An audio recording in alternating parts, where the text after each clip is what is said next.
This is going to be the second part of installing my septic system for my ICF house. In this video, we're going to cover doing the rest of the system, which involves the absorption field, which is going to be a raised mound absorption field. And we're going to hook up the pump to pump out the liquids into the field. The main reason I wanted to do a separate video for this part of the project is because it's a lot more involved than most people would think. Since this is a raised mound system, I need to find some fill. My engineer spec'd my field to be 1 to 5 minutes per inch for my absorption rate. So I called a bunch of different places around here to try to get some fill, and everybody told me, yeah, it's a good septic fill. And I got it back and I tested it, and it wasn't even close. So nothing I've found so far has been able to pass the 1 to 5 minute per inch specs. The first thing I started out with, this is supposed to be sandy loam. I think loamy sand is different than sandy loam, but this is sandy loam. This is also bank run sand, which I was told would be a good fill too. This is the same thing, it's around 30 minutes per inch. This is concrete sand, and I was pretty happy with the way this looks. And it's not even that expensive, but it absorbs too fast. So this is like 10 seconds per inch. It has to be a minimum of 1 minute per inch. And that's so that it doesn't flow too quickly, and just then instead of evaporating, it kind of like runs off, and it could even wash the aggregates out. This is that 10-second per inch stuff right here. And I did a perk test in the top, just like a 1 foot by 1 foot hole. And then you soak it a bunch of times and wait for the times per inch to kind of equal out, so they need to be relative to each other, and then you know you've soaked it enough. And then I kept trying this over and over, thinking maybe it'll wash the silts out and it'll drain faster, but it really never did. This is the sandy loam. So what I'm going to try now is blending some stuff together. Right here I have 2 buckets of concrete sand with 1 bucket of the bank run sand. So I'm going to mix these together, and then we're going to test that. And then I'm going to test another one right here that's going to be 2 buckets of concrete sand and 2 buckets of bank run sand. And we'll see what the rates can be. It'd be cheaper if I could use the bank run sand as much as possible, because it's a lot less trucking. Because the concrete sand comes from across the river, so there's a bit more trucking involved in that. I'm not going to do it myself. I need like 80 yards, so there's no point in me getting 6 or 7 yards at a time. It depends on what kind of material you're getting, because it really goes by the weight.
Okay, so with these two piles, I've concluded that either one of them will do what I need. So now what I'm going to do is actually take scoops from the skid steer and make a bigger pile and then perk test it. This is very close to the ground, so it's not that thick. I just kind of wanted to get a reference of where to start. I saturated this a few times first, and you can see there's a lot of silt here right at the surface, and that's what holds the water in. That's what that concrete sand needed in it to slow it down a little bit, but the other sand had too much of it in there. Bank run sand isn't washed at all where the other stuff is washed. I have one pile of each of this here, and I'm gonna mix it with the skid steer.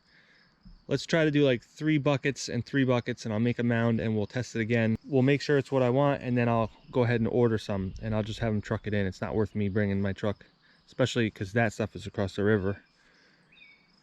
This stuff is right down the road, but instead of spending a day trucking, I'll just bring in a couple triaxles and get it done quick.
All right, so you can definitely tell that it's not 100% blended up, but I think the amount that I did is more than reasonable.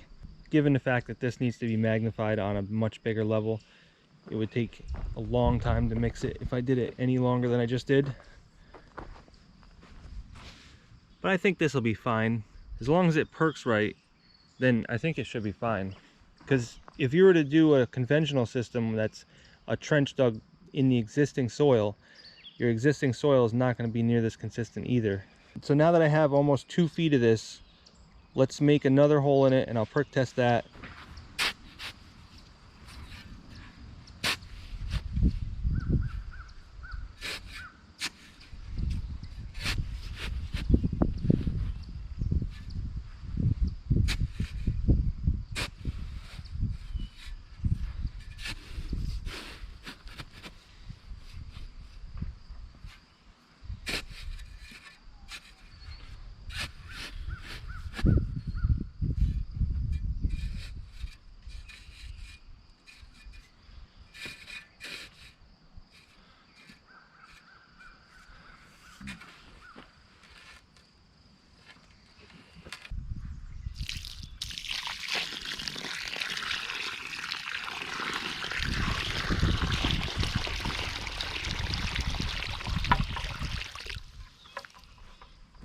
All right, so I've been letting it saturate and it's pretty consistent now.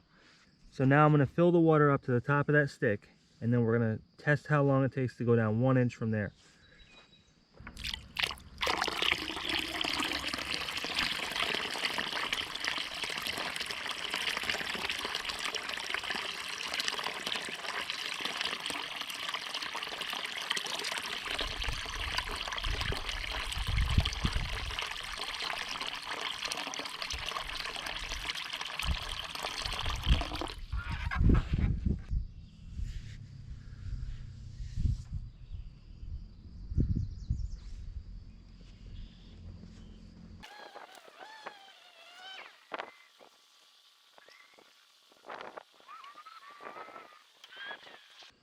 So that was 3 minutes for 1 inch. That's almost perfect. I wanted to be right in the middle between 1 and 5. That way I got some wiggle room on both sides of the spectrum. But just to make sure, because it only takes a few minutes, let's just do another test to make sure it's consistently going at 3 minutes per inch.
All right, so I did a few more tests here because the numbers started going up. It started out at around 3.5 minutes per inch, and then it gradually went up to 4 minutes per inch. And I think right now we're at about 4 minutes and 10 seconds per inch after doing this a bunch of times. It's consistently at that level. I think you need the consistency within 10 seconds of each other. So it's saturated enough now where I'm confident that this will be less than 5 minutes. Because my engineer is going to come here and perk it, so I need it to be what it is. So these are the various tests that I performed here. So what we need to do now is get going on this absorption field. We need to scarify the surface. Basically, I just need to take the teeth of the excavator and just loosen up until the top of the soil that's existing right now. The plans say that I need to leave the organic material here and just loosen it up, just till it up with the teeth. And I don't want to track on here with that excavator. It's probably all right, but that's a pretty heavy machine. The PSI on the tracks is pretty low, so it'd probably be all right. But the track skid steer should be able to go on this with no problem. I only have a few trees to clear, a couple right there, just these ones that you can see right here, that's it. Not much. They're nothing bigger than 8 inches. So I have access to all sides here. I can come in from over here and get all this area. See, there's the line right there. And then I also have like an old road back there. I can come in and come around on that side. And I can sit along that whole side and get this whole area. And then I can sit there and get this whole area. This area over here has the septic tanks. So I'm gonna get it from both sides, from there and from there. So let me just show you the lines. It goes from there to there, and then to that white stake right there, straight ahead. Can't really see it. But then over to this corner. So it's only 40 feet by 40 feet.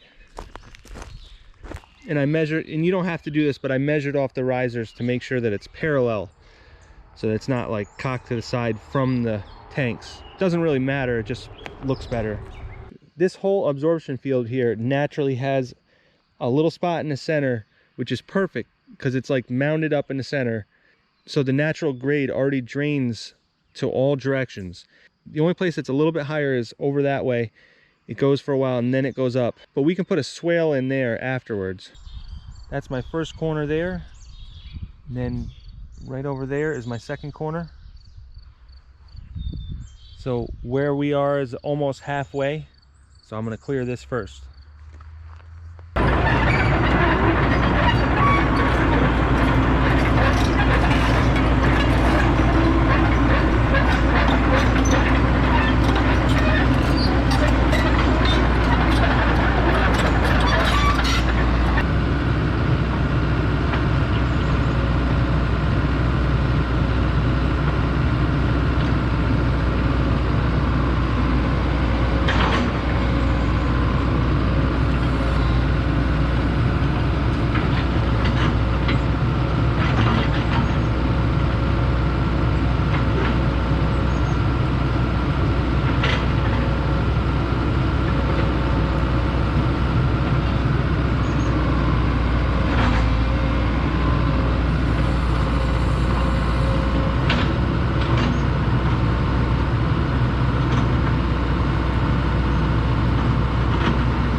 This is 3 loads of the bank run sand. That's about 65 tons. Altogether, I ordered about 110 tons. So let's get this all mixed up. I don't really have too much of a plan for this, so I'm gonna just kind of see as I go how much I can mix up at a time, and then I'll start bringing it over to the field over there. But I'm just gonna mix it right in the middle of the driveway here, but then I'll have to bring it over there with the skid steer.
supposed to be about 3 inches below the top of these stakes.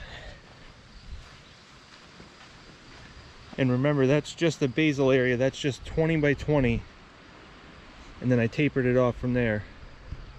Over on the lower section, I had to do it in 2 lifts, 2 12-inch lifts. I have about 2 feet of fill over there. Over here, I only had to do 1 12-inch lift. This is our high point over here. So the minimum for the fill is 12 inches, which is unfortunate because a lot of it got 2 feet over here. But you can't dig down this area to try to save yourself material. 75% of this has at least 2 feet of fill in it. Some spots over here is even a little bit more than 2 feet. Which is unfortunate because you're using a lot more fill for it, and you got to bring the taper further out because you can only have a 3-to-1 taper on that. So now I'm going to put a 6-inch bed of number 2 stone in here. That's washed 3/4 inch stone. It's crushed, but it has no fines. It's washed. That goes in this basal area here, and then I can lay the pipes on that.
I got 2-inch Schedule 40 PVC coming out of the pump tank there.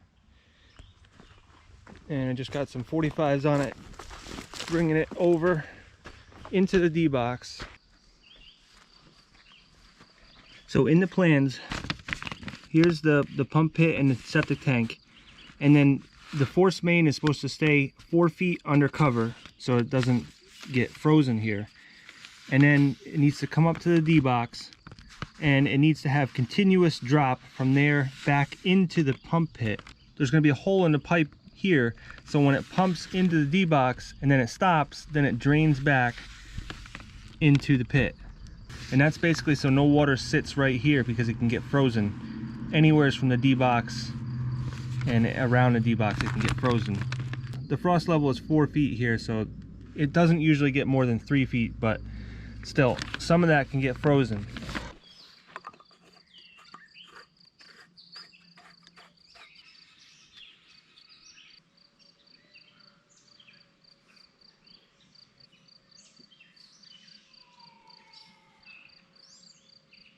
This is a quick release for the pipes going out of the pump. You can tie a rope or a string to the top here, and it's threaded. This is for 2-inch PVC. So you take a male adapter on both sides, and there's actually an O-ring in here, so it doesn't just use the threads to seal it, it actually uses an O-ring. This way you can take and thread this pipe in, and then if you need to change the pump out or something, or if you need to clean it, you can just pull up on this and it separates. It's kind of like a union, but it's a lot easier, and you can do it from above. You don't have to get your hands on it. So this can be 5 feet down in a hole, and you just pull up on it at the same time you're pulling up on the pump, and it just disconnects. And it uses another O-ring here to seal them together, and it wedges itself in there.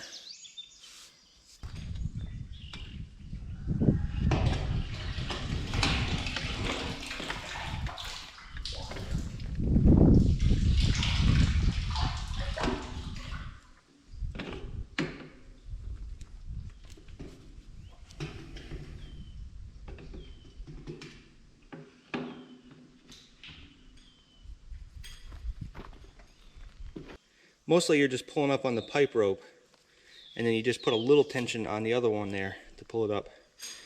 And then to get it back in place, you can use the two of them together to kind of guide it left and right. But you can see it takes 2 seconds to do that. So right now I don't even need that quick connect piece, but I'm going to put 2 more risers on here to make this 4 feet tall. So it's going to be a little bit harder to do that. That's why I needed that quick release piece. There's also a 1/4-inch weep hole on the bottom, shooting straight down, and basically that just takes the water for the drain back, takes the water from this pipe and brings it back into here so it can't freeze. Because it can't freeze to about this point, and then right here it starts to go uphill pretty good, and that's not going to have 4 feet of cover there. So from there all the way to here is going to be able to freeze. So we can't have that freeze in that pipe. It's got to drain back into there. And this has got at least 1 inch per foot drop, so it'll drain pretty quickly. The engineer also called for a shutoff valve right here. So I thought it would be good to have the shutoff valve all the way to the elbow in 2-inch. And then I converted to 1.5 inches down there, because the pump is only 1.5 inches. But to keep the restrictions down, this is a long sweep 2-inch elbow here, and I converted it before that. So there's very little resistance from there all the way up to the D box. Okay, so this is all wrapped up here. I got 2 more risers on, got the cap on. This is a vent, and this is the old style of venting. I got a charcoal filter. I got to put the pieces on to adapt it, but that's all going to be sticking above grade, so I just put that on there just so dirt doesn't fall in there while I'm backfilling. So I'm going to put like 6 inches of sand on all these pipes here, and then around that area there, and then I can backfill all this. And up here, I'm gonna leave the D-box and the distributor pipes open for right now. I'm just gonna fill the stone up to the top of the pipe. I took some time and leveled these pipes out. If you just lay them on here, they can be within 2 or 3 inches of level, just because of the nature of the rock. It is kind of important that they're pretty level. 2 or 3 inches could actually make a little bit of a difference, and it will soak one spot a lot more than other spots, but look how good they look. You can see that they're all within like a quarter of an inch from each other. You just take the time to take the stone and brush it up against the side the whole way, and you use the laser level and make sure you got it all leveled out. And when you're putting stone in here, when you dump it in here, it has a tendency to push the pipe.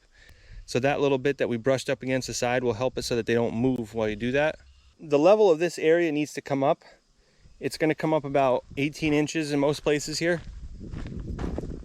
And these risers here and the caps are going to be flush with the top of the ground. And what that'll do, that way when I'm putting more sand on the side here, I can heap it up without it falling down and then I'm wasting it, because I only need sand inside of this area here, inside of these pins here. If any sand goes outside of that, it's a total waste. This area here needs to come up about 2 feet. This area here needs to come up about 18 inches. So I have kind of a borrow pit that I'm gonna go grab some of this dirt, and it doesn't need to be anything special, just whatever I can put in there.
Okay, so I got my number 2 stone brought up almost to the level where it needs to be. This is what the engineer wants me to leave open so that he can inspect it.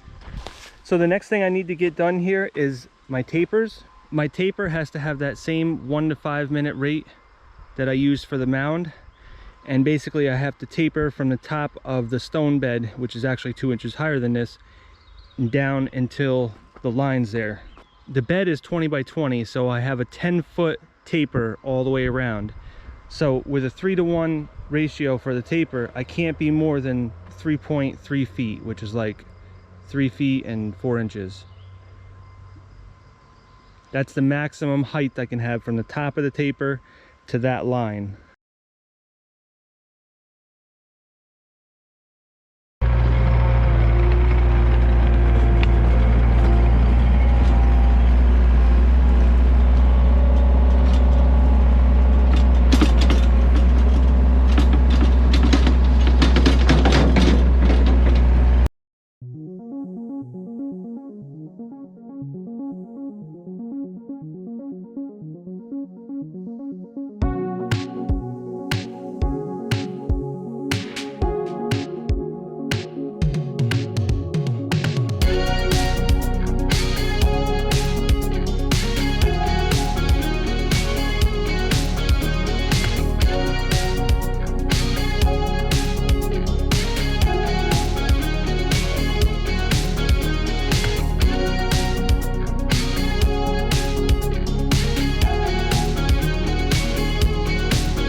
One thing I didn't get a chance to do yet because I didn't get it in the mail yet. This is a high water alarm float.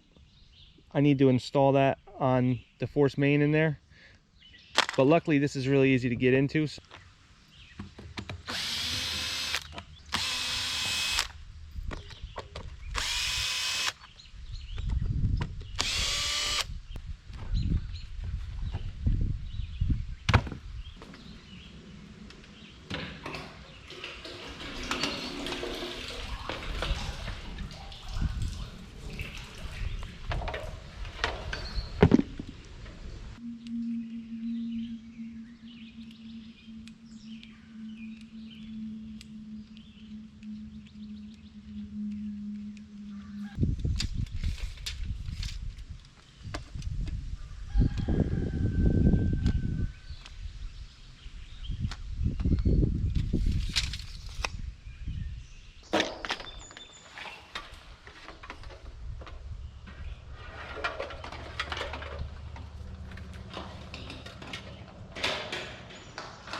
All right, so this is ready for inspection. The engineer's gonna come over in a little bit and inspect all this. And if everything's okay, then I can start backfilling. The engineer said everything checks out. He perked the soil and it perked a little bit slower than what I had. I think that's because I drove on it and compacted it more than I did when I did the perk test. But he said because everything is oversized on it, that it's fine. Almost every material that I put in here, I put more than I needed to. Like these laterals right here only needed to be 11 feet. 11 feet's like right there. So I have like an extra 5 feet there on all 3 of them. And it's even a little bit wider than it needs to be. And then the whole bed is wider and longer than it needs to be.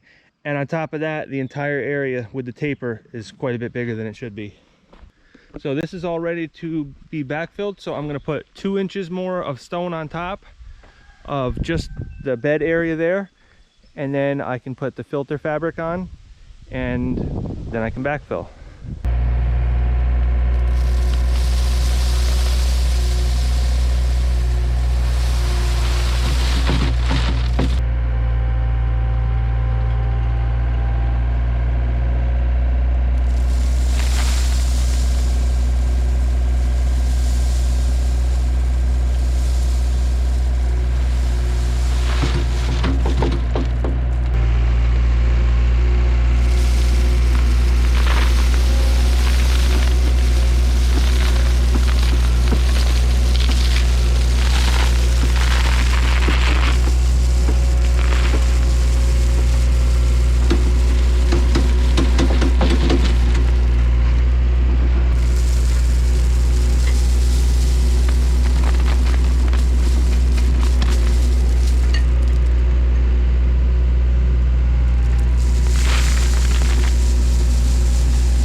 I just had to add a vent to this D-box.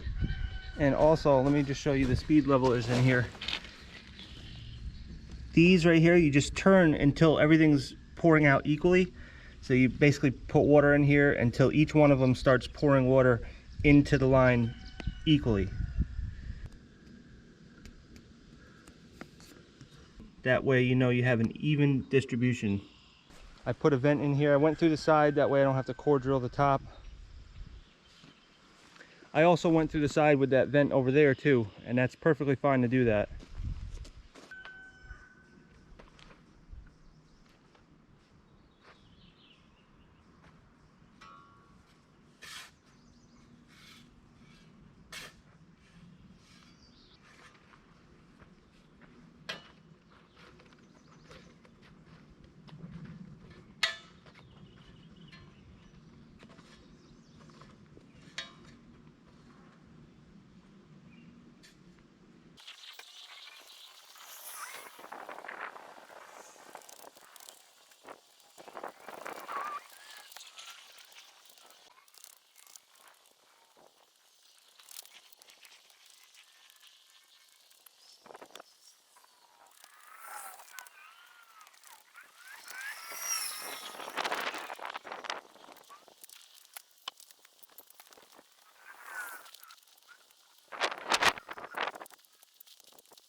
Out. Oh, what on this thing? Noah, can I please take this stand? And okay, you can go now.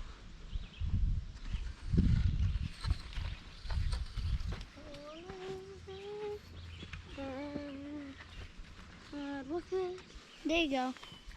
Some more sand, so it's deeper.